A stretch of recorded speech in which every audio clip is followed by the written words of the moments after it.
In the summer of 1956, a traveling salesman named Joseph Langley checked into the Maple Hollow Inn, a small, run-down hotel off a forgotten highway in rural Pennsylvania. The inn had seen better days. The floorboards groaned with every step, the wallpaper peeled like old skin, and the lights flickered even when the wind was calm. The front desk clerk, an elderly man with glassy eyes, handed Joseph a rusted brass key and said only one thing, room 306. Don't touch the radio. Joseph, tired from driving all day, didn't ask questions. Room 306 was on the top floor at the end of a long hallway. It smelled faintly of damp wood and something older, something rotten. But the room was clean enough. The only thing that stood out was a large, vintage wooden radio sitting on a table near the window. Its surface was cracked with age, and carved into the front panel were the words, "Don't tune after midnight." Joseph laughed. Was it some kind of local folklore? A ghost story to spook out-of-towners? That night, after unpacking and sipping some cheap bourbon from his flask, he couldn't resist. At 11:55 p.m., he turned the radio on. Static. Then, faint music. Slow, eerie jazz hummed through the speakers. It gave him chills, but he didn't stop it. Then came 12:01 a.m. The music halted. A long pause.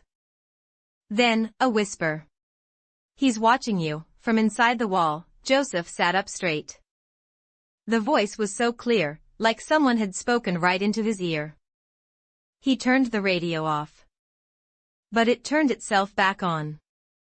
The dial moved slowly on its own. The lights dimmed. The temperature dropped. Then came the voice again, only this time, it was a woman. "Help me, he locked me in." "I'm still here." Behind the wall, Joseph's heart pounded. He looked at the wall behind the headboard. There was nothing unusual, just old plaster and faded paint. But something felt wrong. Suddenly, there was a thud from inside the wall. Then a scratching sound. Then, a scream, not from the radio, from inside the room. Joseph ran from room 306 in his pajamas and refused to return. He drove away that night and never looked back. But the story doesn't end there. 2 weeks later, construction workers at the Maple Hollow Inn began renovating the top floor. Behind the wall of room 306, they discovered a sealed crawlspace. Inside was the skeleton of a woman, wrapped in a silk dress, her wrists tied with rope. A broken locket lay beside her, inside it a photo of a young couple, the woman, and a man who looked exactly like Joseph Langley. Investigators assumed it was a coincidence. Perhaps the man was a relative. But when they tried to reach Joseph Langley, they discovered something shocking. Joseph Langley had died in 1948, in a car crash just miles from the Maple Hollow Inn. The man who had checked into room 306 was never found again. No credit card record.